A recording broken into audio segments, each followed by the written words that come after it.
All right, welcome to Full for Creators. My name was Warren, and this is actually season 2 of our show, and I'm so glad to actually start the show off with a very special guest we have that I've been like watching her moves and really kind of studying what she's doing right now, and I love what she's doing in the community. So let's go and have her introduce herself.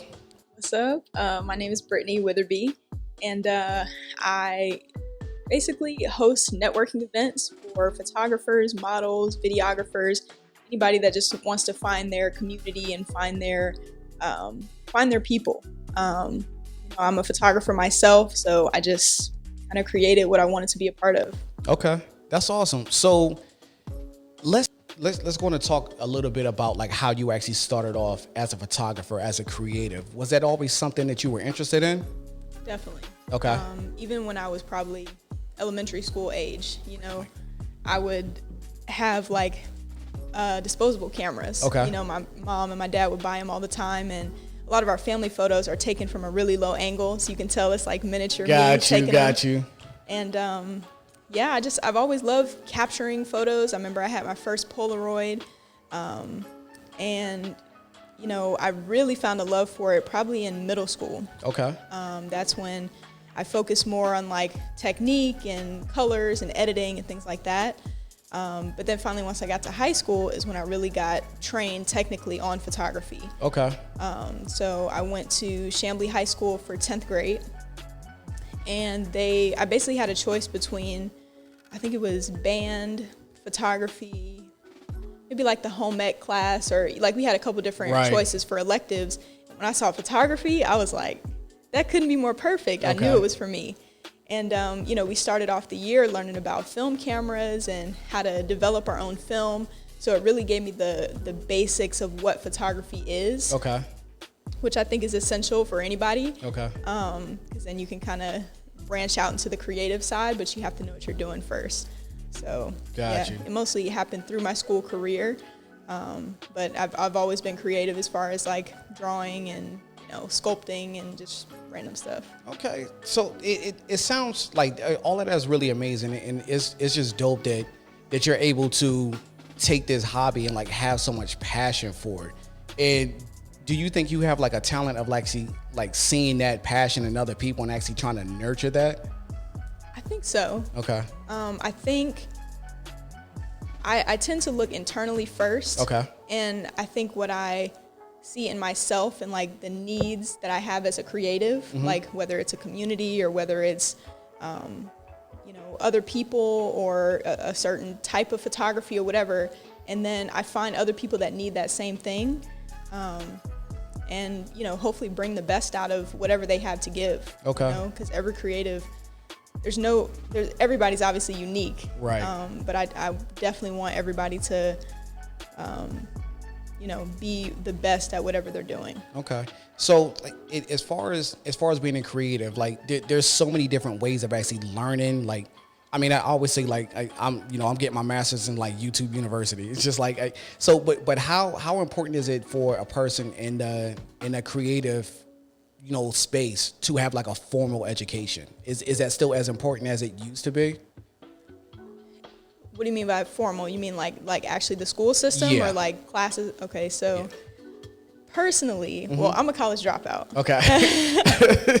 So you might know my opinion. Okay, good. Yeah. So you might know my opinion on that, but I think formal training definitely expands your creativity and what you can do with it. Okay. It's not essential to be a creative, but if you know how to do different mediums, like when I was in school, I took a couple sculpture classes.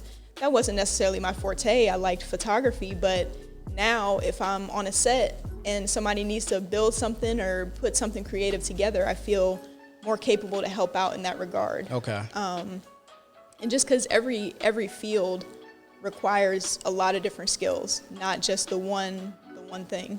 Okay. Yeah, so was there a point where you started looking at it, okay, like this is a hobby, and then you started to try to pivot and say, you know what, I think this can actually be a career. This is something that I can take this passion that I have right now and actually turn it into something that I can really start, making money off of and actually supporting myself? absolutely. It was probably, I want to say, the semester before I dropped out. Okay. You know, I was in school, not feeling it, which I don't think I've ever really liked school in general. Right. But specifically that year, it was just tough. I was feeling really lonely, homesick. I was only an hour away from home, but like I didn't have a car, so Right. I kind of felt secluded from all the buzz and everything that was happening in Atlanta. Okay. So, you know, I got to a place where I needed that connection. And when I finally hosted my first event and I found that connection, I was like, oh, other people have to want this too. Like, Right. I know I'm not the only one that is literally in their college dorm room sitting there saying, you know, where are my people? Where can I find, you know, something productive to do that also enhances my creativity? So, yeah, definitely the semester before I dropped out, I knew like, if I want this type of connection this bad, I know other people will not only pay for it, but people will follow it wherever we go. Right. I really love that. Like I love that what you're starting and the community that you're building, it started off as a passion that you had, as a need that you had, and then you kind of turn around and say, you know what, I know if I need this, and a lot of other people would actually need the same thing. Right. That's great. How do the photo walks actually help the creative people that you've come across? So I think it gives people, and this is kind of jumping back a little bit, but to a reference of school. Okay. You know, in college, I felt like there are people in your classes that you don't necessarily, like, you wouldn't hang out with, Right. or you wouldn't really maybe invite over or go get, you know, a drink with or anything. But because they're in your class, you got some pretty dope people you get to hang out with, you get to, you know, create with, but they don't even necessarily have to be your friends. Okay. So it's kind of like the classroom was, we were kind of forced to be together. And it didn't require any other like friendships or relationships outside of that classroom. You could just be, and you Okay. could create with those people. So that's kind of what I think the photo walks are like. You know, you may not feel comfortable to ask your favorite photographer, you know, hey, come do a photo walk with me. Right. You know, let's walk around Atlanta, let's shoot. Let me, you know, ask you questions about your career. Let me, you know, let's collab. That's an uncomfortable conversation for a lot of people. So I think the photo walk kind of creates that classroom environment where it's like even though we're not forced to be there, Right. it's kind of like, you know, everybody's here. You might as well talk while we're here. Right. Like, it doesn't matter if you never talk to that person again. You get to have that connection with people that are all there for the same reason. Yeah, because it feels like a lot of artists tend to be like introverts, and it seems like them joining along in a photo walk allows them to kind of express like their extrovert kind of personality a little bit, and start trying to branch out and meet other people and start forming connections. Because I think in this industry, well, at least what I'm learning right now, is that it's all about the connections that you make. Like, you're not an island. You can't be an island as a creative unless you just want to sit in your basement, like paint and stuff like that, and like not do anything else. It's like, if you really want to start branching out to be successful, you have to start building in a community, or at least being like joining a community. Yeah. So what's your weapon of choice now? Like, what do you love working with? So I'm Team Nikon. Okay. So Okay. that's just that's where I started. Please excuse all the Sonys I have, know. right? I came in, I was like, oh no. No, but that's just what I started on. Gotcha. In high school, that was the very first camera. They had 2 or 3 cameras that we could borrow. Okay. And my senior year, I probably kept it the entire year. I think we Okay. were supposed to have it 2 weeks at a time, but every time my teacher would come over, like, still got that camera? Right. I'm like, yeah, and Right. I'd like hide it, you know, somewhere. But I started with the Nikon D3200. That was my first DSLR. And then I recently upgraded to a Nikon D7500. Okay. So I haven't upgraded lenses or anything, but yeah, Nikon is always my choice. Okay. So, you know, after you made that pivot from like a hobby to a career, like what were some of the roadblocks? What are some of the things that you can tell the people out there listening that's like, watch out for this, or this is what I wish I would have known when I started out? I would say probably perfectionism. Okay.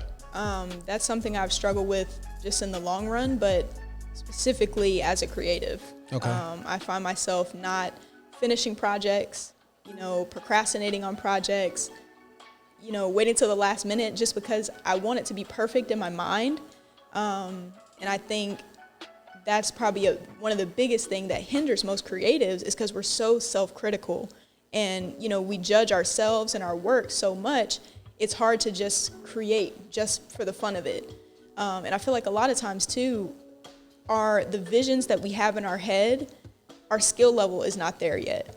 Got so you. when those don't align, it's almost confusing. And it's like, this is my vision. It doesn't look like this. And then you get discouraged because it doesn't, live up to what your vision was. And I've really been guilty of that because like it took me so long to actually even start doing a podcast or started even doing video production. It's just like, I look at YouTube, like I'm looking at YouTube all day long. I'm like, damn, I wish I could be like that. Or I'm looking at like my favorite photographers or like, my favorite directors. I'm like, I'm not going to be like that. So there's no point in me putting out anything right now. Why don't I just build my skills? But then I had to realize that there's no way you're going to build your skills unless you start putting something out. Right. So it's like, I'm trying to figure out how to find that balance between being consistent and being proud of what I put out there. The myth of being a starving artist, like, is that a real thing? It can be. Okay. Okay. You can definitely find yourself, creating for the passion of it. Okay. And having, no intention to make it into a business. And, you'll find yourself, if not starving, you'll find yourself lacking. Right. But, I found myself having to work a 9-to-5. And at first, especially when I dropped out, I was like, I'm never working a 9-to-5. Like, that is not for me. I don't want to be seen coming out of work. And, I kind of realized in order to fund my dream and to fund my passion, you have to make it work how you can. Right. So I think you might come to a place where you realize, I've got enough security to just jump and go for it.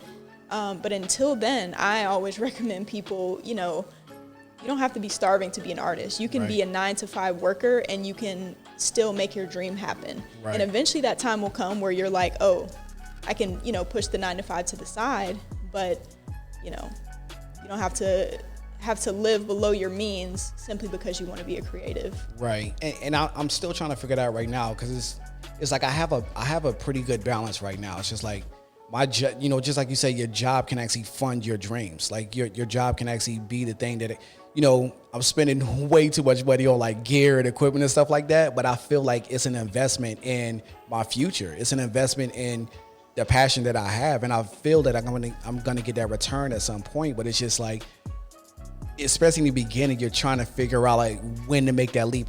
But I don't feel like I'm at a point right now where I feel like my 9-to-5 is actually getting in the way of my passion. So I'm at a pretty good point right now. Right. But it's just, I'm looking forward to that point where I'm losing money by going to work because, I got all these gigs and stuff like that. I'm nowhere near that point right now, but I feel like, just working towards it is awesome. Like it's really great trying to work towards that. Yeah. So give me a little bit more of an understanding of what Exposure Heights is. So Exposure Heights, well, I guess I'll start from the beginning. Okay. It kind of started as literally just a place for people to connect, Okay. people to network, people to collab. And now it's kind of transformed into this community of people that are, we have each other's back, whether it be, promoting each other's work on social media, providing exposure for our creatives, Got pun you. intended. Okay. And, creating opportunities for creatives. So being the bridging the gap between monetizing their craft and the creative side of it. Okay. Just how you talked about like the starving artists. We don't want our artists to starve. Right. There's too many opportunities out here for people to not be making money doing what they love. And so we want to take a look at the bigger picture and connect people that are looking for the type of creativity that people already have. They just haven't found that person yet. So we hope Exposure Heights can bridge the gap, like I said, between creativity and clients. Got you. So it seems like Exposure Heights is like not only just a community, but you guys are also like the dot connectors. It's like, I need somebody to do an amazing shoot for my, for my brand or my company or something like that. And then you have a network of actually like great artists on this side that can actually fulfill those jobs. Exactly. That's great. How would somebody be able to join Exposure Heights if they were looking to be like one of your artists and wanted to get out there? They're tired of being a starving artist and they want opportunities. They want to be part of the network. How would they join Exposure Heights? So it's pretty, simple as of now. Okay. Probably reach out on social media. Okay. We definitely come meet us at one of our events, whether it's an artist meetup or photo walk, one of our workshops, and just hit us up on any platform, email, send us some of your work. Okay. And we're happy to connect anybody with opportunities that'll keep them from being that starving artist. Okay. 2020 was like a crazy year in so many different ways. And I started noticing that a lot of people were not creating a lot of content. Like a lot of movies were getting pushed back or like they halted production and stuff like that. Has that affected you in any way? Like as far as like COVID and not being able to, build that community and grow the community? Like has that stopped a lot of opportunities for you? Unfortunately, yeah. Okay. I'd like to say that we kept going super strong through, the pandemic in 2020 and, kept people connected virtually. Right. But it was more of downtime for us to just put a game plan in place. Okay. We were we felt like we had reached a point where we had met enough people and connected enough people. Now it's time to find those people jobs. Okay. So, we obviously couldn't do our artist meetups. But as soon as, I think our first one, since the pandemic was this past September. Okay. So we had an outdoor event and, it was a success. People, that feeling of wanting to connect was still there. And I think now more than ever. Now more than ever, probably. So yeah, we cannot wait until it's, completely safe for people to meet in person because that's what we were building off of. Right. We can connect on Instagram all day, but it is not the same as meeting people in person. Right. So, we're going to continue to find safe ways to do it, whether it's photo walks where we can be, socially distanced and with masks. But yeah, it definitely brought us to a screeching halt. Right. As far as the meetups. We were planning on doing them every single month, connecting with different studios.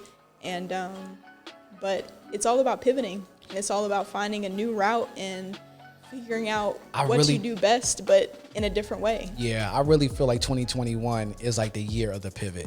Yeah.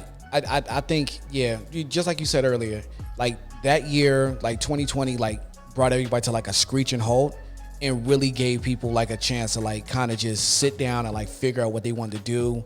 And I mean, they, honestly, that was one of the things. If it wasn't for 2020, I probably wouldn't have started this podcast. I probably wouldn't have started, producing or anything like that because I was always running around doing something. And it's once I had an opportunity to sit down and process and figure out what was going on and what I want to do, I was it's possible. But then, I wanted to buy, microphones and equipment. So many things were sold out because almost everybody had the same idea. Yeah.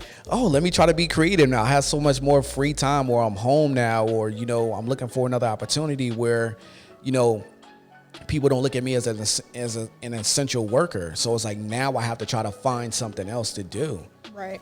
Yeah. So yeah, I totally agree with you. It's time to start really pivoting and try to figure out what's the next move.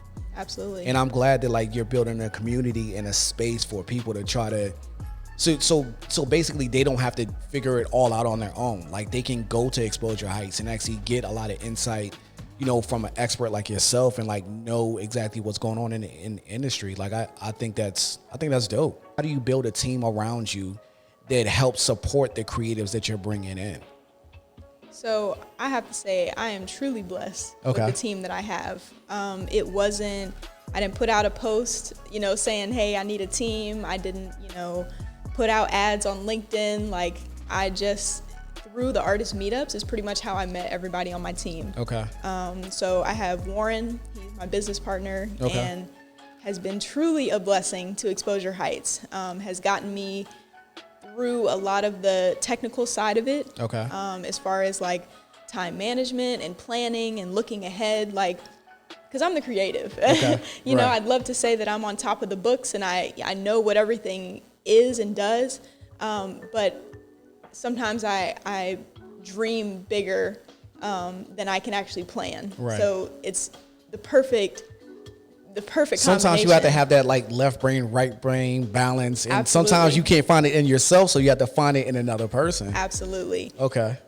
So we connected at an artist meetup, and then, you know, everyone else on my team. So we have another photographer for Rez 1K on Instagram. Okay. And he does a lot of street photography. And we have DeAndrea. She is, she's going to school for event coordinating. So that was a Awesome. perfect just combination to even have her on the team. And, you know, we have other photographers too, and people that just chip in from every direction. Okay. And it's kind of like, it's a community within a community. Like the same vibe that we want for the meetups, like helping one another, chipping in, you know, collabing. That's what my team is about. Okay. And yeah, I definitely, I don't know how I got paired with such a good team, quite honestly, but I'm just so grateful that they see the vision and they see where I want to take this. And, you know, we all bring such unique pieces to the puzzle. I feel like it's possible now. It's just great that you kind of put out that energy and you got so many people around you that see your vision. Right. That's great. Like it's really nothing like that. I mean, because it's super important. I mean, you can have the vision all you want, but if you don't have that team, if you don't have people that you can bounce ideas off of, it's not really gonna work. I mean, you'll just be like having the greatest ideas just sitting by yourself and not really like moving on those visions and those ideas. Because execution is key. Yeah. Like, you know, like you said, we can think about it all day and dream it and hope about it, but at the end of the day, and that's where the transition was, where it went from just an idea and just something creative to a business. Okay. Something where we felt like, you know, not only can we make money as a business, but we can start delegating some of these jobs to the people that we've met. Right. So that wasn't even in my initial game plan. You know, like I remember the very first couple meetups, I would spend my whole paycheck just to get a meetup off the ground. Right. Like, because I just wanted it to happen. I didn't care if people came. I didn't care if people, you know, I didn't want people to feel like they couldn't afford it. Okay. And I just wanted to make it happen. But now I finally come to a realization that money does fund dreams. So Yeah. we have to find a way to make both those happen. Right. And so I think that's a great lesson to learn. It's just like you have to start grinding early and actually making something happen. It's just like, and you don't have to have everything figured out right away. Right. Because I'm pretty sure like you started off and it's just like, okay, I think it's going to go this way. And then it's completely different. So it's like, you don't have to have everything figured out before you start. So it's like, I think that's the most important thing. Absolutely. Yeah. And that'll keep you from starting. Right. You know, when you feel like you don't have it all together and you Right. don't know all the answers. But honestly, that's not the most important part. Like, you just have to do it and you're going to learn along the way. And I'm so grateful that after the very first meetup, which was very discouraging Really? at first. In what way? So like I said, I was in school. Okay. And I basically wanted to make the most of my weekend coming home. Okay. I was like, I'm going to be in Atlanta.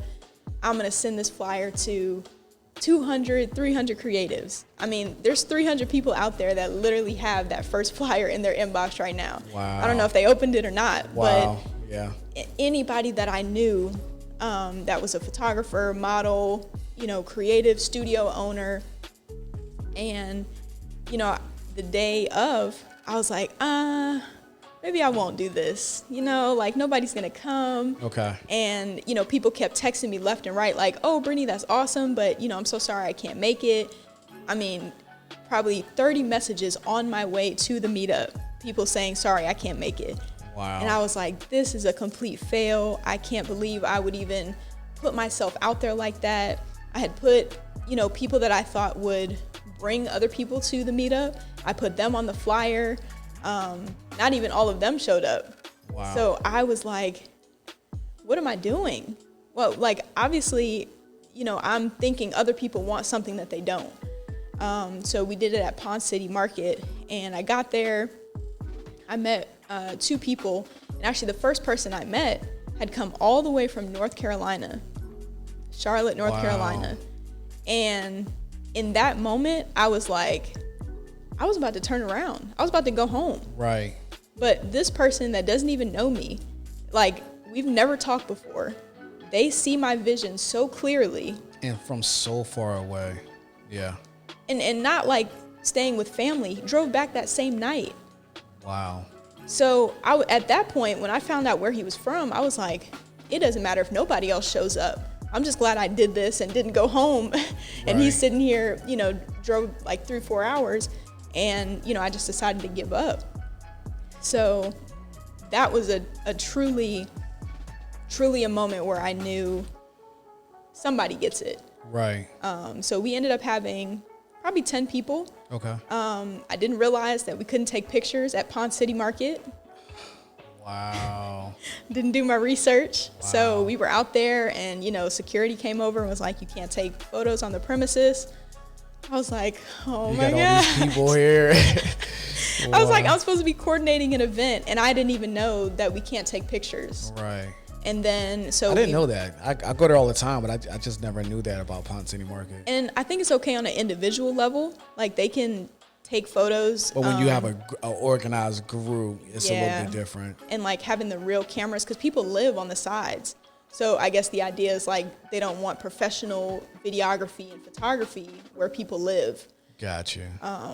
But so we just went across the street. We went right across the street to the park, and 5 seconds later, it started raining. Wow.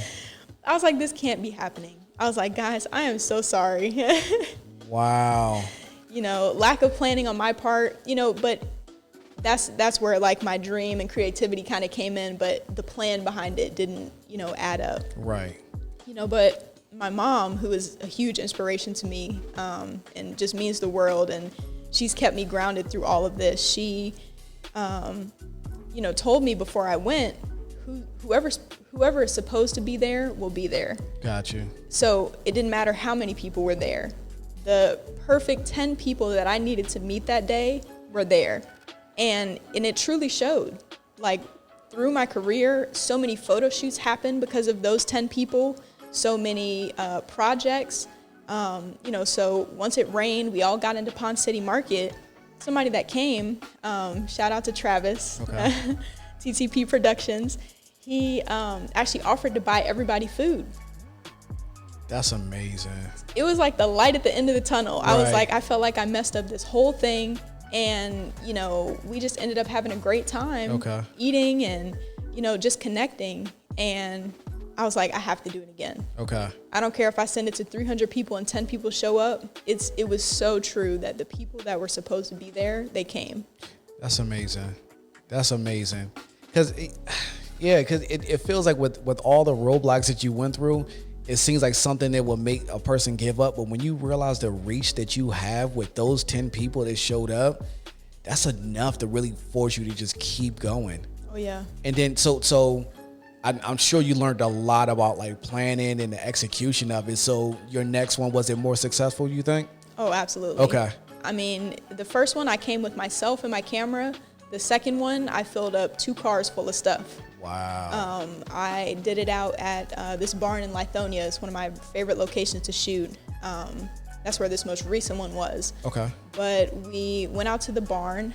I know I'm giving a lot of shout outs, but shout out to my friend Jordan. Okay.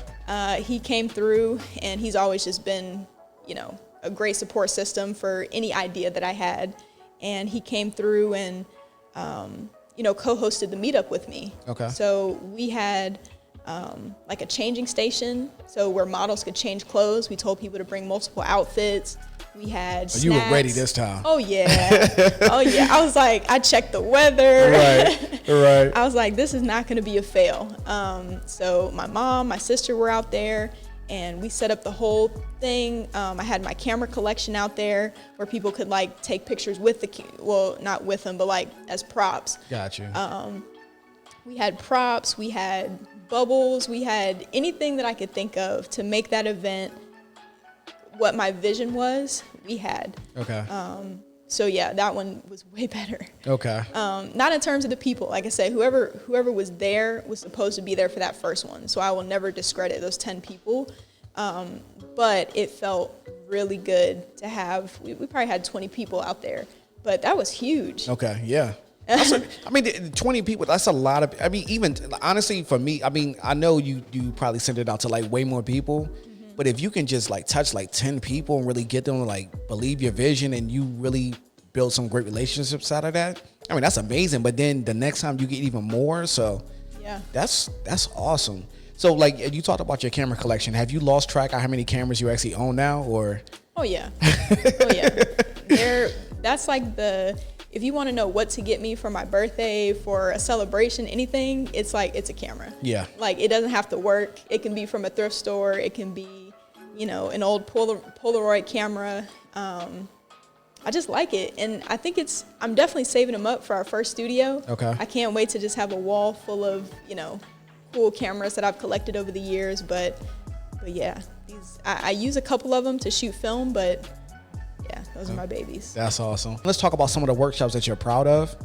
Yeah, so we actually just got into workshops pre-pandemic. Okay. So our first, which at other meetups, we might have had like some people there teaching people one-on-one or like trying to connect advanced photographers with some of the beginners. So that was kind of like a workshop. But our first kind of official one was with Leo Marshall. And that one was at his studio. And we basically had him teach all our photographers about lighting, about model placement and camera settings, lighting temperature, things like that. Okay. And, everyone really got a great, wealth of knowledge from that workshop. And then we went straight into an artist meetup. So we got to learn things, and then he basically handed over the keys and was like, use the lighting setup. People got some amazing shots. And yeah, so that was our first like official workshop, which was literally a month before the shutdown.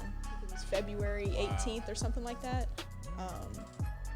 But yeah, so we're definitely looking forward to doing more of those, simply because we can't have as many people anymore. So we might as well just make it a smaller group and keep it safer, but also more knowledge and more learning involved. But and then it kind of feels like even with a smaller group, you can have more of that one-on-one attention at some point. So right.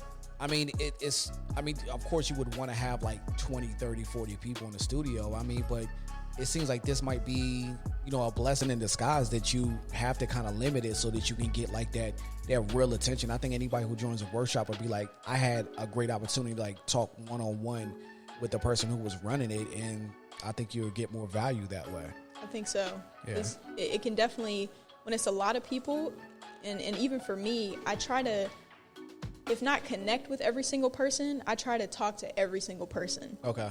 Anybody that comes through the meetup, I want them to know that I see them. Thank you for coming. This is, I'm so glad you see the vision. Tell me what your vision is.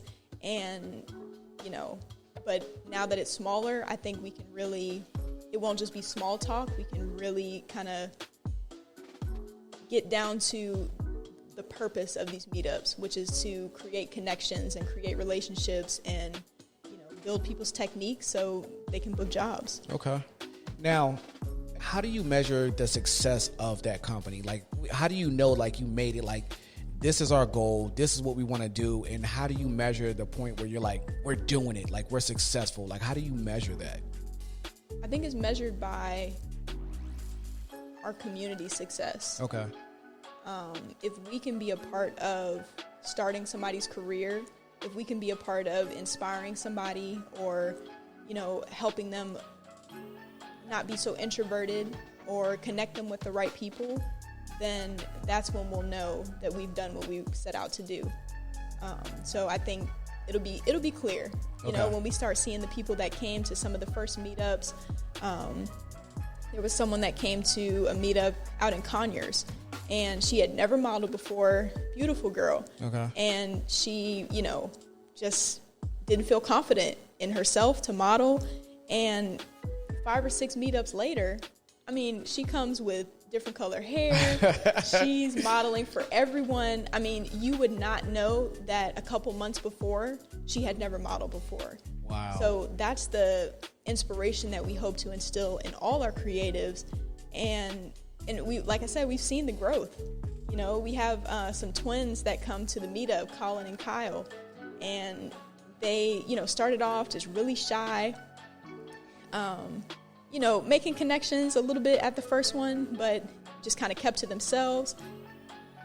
First of all, they come to everything. Shout out to them. Okay. They are there for any, if we have a photo walk, workshop, artist meetup, they are there. Okay. But we've seen them just blossom and flourish, and become literally the star of the artist meetup. Like, people come to the meetup because they know the twins are coming. That's awesome. So it's just like I cannot wait to see, even if we can't see the direct correlation with what we've done to their success, we'll know that we were at least a part of that. Okay. So like I know Exposure Heights is like starting to branch out and actually get into like marketing and branding. Can you tell me what that experience is like? It's interesting. Okay. Because with social media now, everybody's doing it. Right. You know, people that were just photographers, now they do marketing.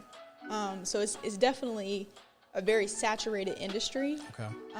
But we think what kind of differentiates us is having these creatives that are so unique in what they do in different styles that you can't replicate somebody's style. You can't replicate how somebody creates, or, you know, the experience you have with them on set. So we hope to, you know, connect these small businesses with creatives that are not just shooting for the money or for the job, but because they're passionate about their brand and passionate about, you know, who they are as a company, and it'll show. You know, we can take the typical stock photos. You know, I can book 1,000 photographers to take a specific stock photo, but where, you know, the part that you can't buy is finding somebody that's truly invested in what your vision is, and being able to put that into a piece of art. Like finding people who are chasing their passion and not just like basically chasing a bag. It's like, I mean, you can do both at the same time, but you really have to, eventually it's gonna catch up to you if you're not really passionate about what you're doing. It's gonna show in your work. Yep. So it's great that you're kind of weeding those people out and actually like really kind of bringing on and building a community of people who are passionate about it first and then want to make a living off of it. Yeah. Yeah. So that's great. Yeah. So, I mean, I guess that goes back to like making sure that they're artists, but they're not starving artists. Right. Right. Yeah, because nobody really wants that. And it's, you know, just like I said in the beginning, I wanted to reach out to you, you know, in particular because, you know, when I started the podcast before, it was great and we were talking about a lot of amazing things, but I wanted to start to pivot because I started to feel myself growing more as a creator, and I wanted to kind of talk to somebody like you who's been in the game for so long and has so much wisdom on how to do and how much so much more experience than I do. So I just wanted to go in and sit down and talk to you and try to figure out I really want to pick your brain. Please, I hope this is not the last time that I have you on the show, because I really want to be able to pick your brain as much as possible to try to learn how to grow as a creative. Absolutely. So I will start being part of the workshops and the photo walks and everything that you got going on. So I really want to be a part of Exposure Heights. So absolutely. I think that'd be awesome. Yeah, I definitely appreciate you even reaching out. Like, that truly means the world to me. Like I said, finding people that see your vision is just the best feeling ever. You know, sometimes you feel like you're walking alone. Yeah. You know, and even with the team I have, I get in my head a lot and I feel like I'm on this journey alone, but I realize there's other people around me that are willing to help and willing to be a part of it.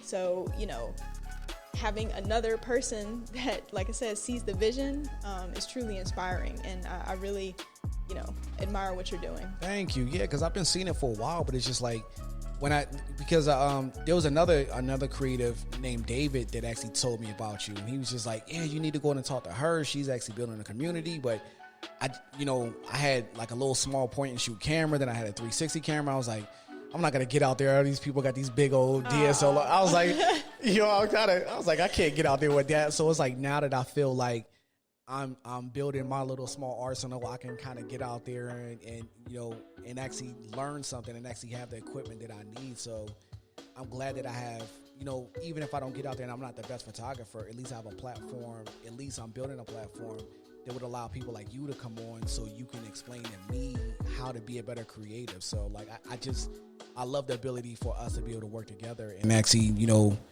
talk about these things, because I think these conversations are extremely important to have. And I wish you would have reached out with the point and shoot. I still got it. I'm shooting with it. Cool. I still got it. I just found a different way to use it, but yeah. Right. But but that's what we want people to know too. Like wherever you are, Exposure Heights is for you. Okay. Like you don't have to have gone to school for it. Okay. You can be a college dropout just like us. Just like us. Just like us. Yeah.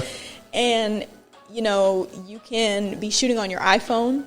You can be shooting. I mean, I literally know photographers that are doing their thing and booking with iPhones. That's so amazing to hear. But so my first question would be, how do you convince, okay, so like somebody sees your work and it's like, it's amazing. Did you walk up and you got your iPhone? Like, how do you think a client would ever give you any pushback, or they're just like, I see your work, so I'm just going to let you use whatever you use? Because I would be so scared to walk up to somebody with an iPhone like, yeah, this $1,000 job you booked me for, this is what I'm going to use. That's tough. That's a tough conversation. Right. But you have to be confident in your abilities. Got you. If you walk in and you're already hesitant, you're like, oh, they don't know I shoot on iPhone. Like, all they've seen is what you put out. So you have to have confidence in yourself so that you can instill confidence in them.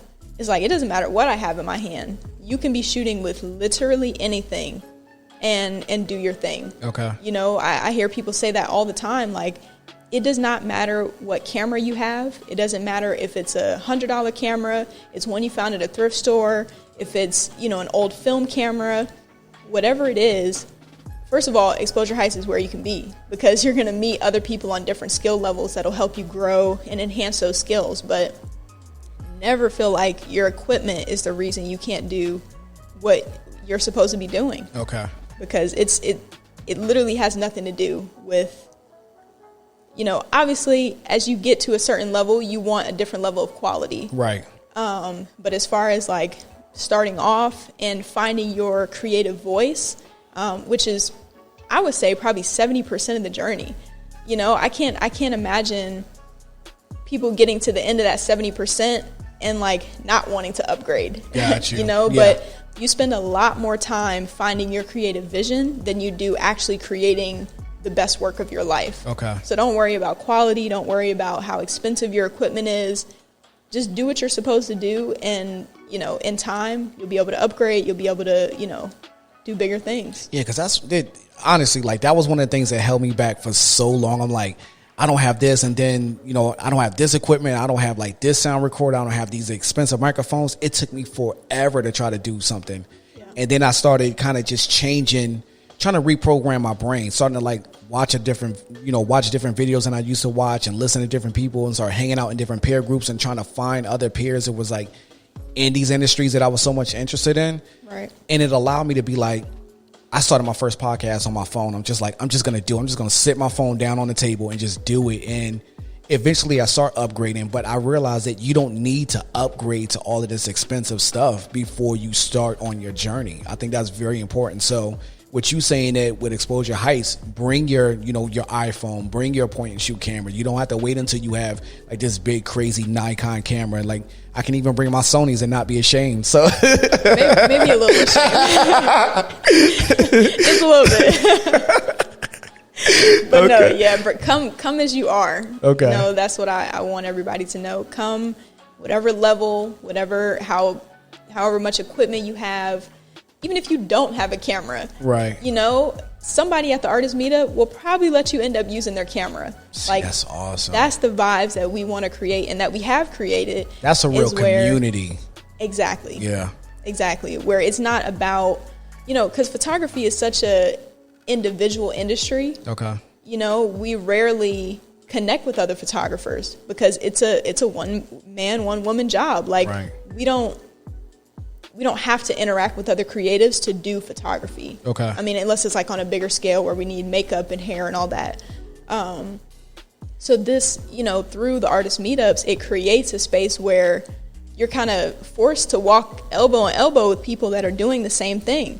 And you don't realize how beneficial that is until you get there. Right. Until you can start talking, about the lens you just bought, or like, hey, what should I upgrade to next? Hey, wait, how did you get that shot? Follow me on Instagram. Something amazing that's happened is people on social media, we now support each other. Got you. Okay. Where somebody from the artist meetup, they may have posted their best work. And it's not that it wasn't good. People just didn't see it and people weren't supporting it. And that's just because if you don't have a following base of creatives, not everybody is going to see your vision. Like they're not going to see, oh, she put that shadow here, or, he decided to do a long exposure for this reason. But when you're with people that, are in the same industry, you just get a whole nother level of support. Got you. Yeah. So, because it sounds like Exposure Heights is not just for like beginner, like photographers and like, people who are just getting into the industry who are like learning. It sounds like you could be experienced, and just the value of being able to talk shop with people who are in your industry. That's so valuable to be able to do that. Yep. Yeah. Because where else would you do it? Right. You don't have, like I said, you don't have jobs where there's 2 photographers on set. Right. So it's like if you don't create an environment for people to connect, then they may never do it. Right. But, just with any industry, same reason why other people have networking events. Photographers need one too. Right. We need a place to just talk shop, to create without the pressure of a paid photo shoot. Okay. That's a huge thing. We don't want, or on paid shoots, you feel like the client's watching. You feel like you have to be done in a certain amount of time. Right. You don't have time to say, oh, well, can you try this? Can you jump and I'm going to see if I can get this shot? Like, you don't do that on a shoot. It's a time crunch. With the artist meetups, you can come and not know what you want to shoot. Okay. You may shoot 10 pictures the whole time. You may come out and say, oh, I really want to practice, this type of lighting. Okay. Come to the artist meetup, try it. Okay. And, even if you can't connect with a model per se, there's photographers that are willing to step out of their comfort zone to make that happen. Great. And step in and say, oh, I can be your model. I can stand in for you. Okay. Oh, wait, how'd you get that shot? So we don't realize how important it is to connect with people that are on the same path as us until we do. Got you. Okay. Yeah, honestly, this has been a great conversation. I feel like I got everything I really wanted because, I said it before, but it's just, I felt like this conversation was so important to have. I felt like we really needed to sit down because I feel like I'm getting the most value because like I just want to talk to people like you who are like in the industry, who know these things, who can answer the questions that I have. And then now I know like you have Exposure Heights, so not only can I ask you these questions now and people can go back and like look at the video, but they can actually join Exposure Heights and actually be a part of the artist meetups, be a part of the workshops, actually be able to pick your brain and like pull from all the information that you have gained over the years. So I think this is extremely important, and this has been a great conversation, and I really appreciate you being on the show. Absolutely. I really appreciate it myself. I mean, this is such an honor. I truly appreciate it. Thank you. All right. So we're going to actually close the show, and thank you for listening. All right.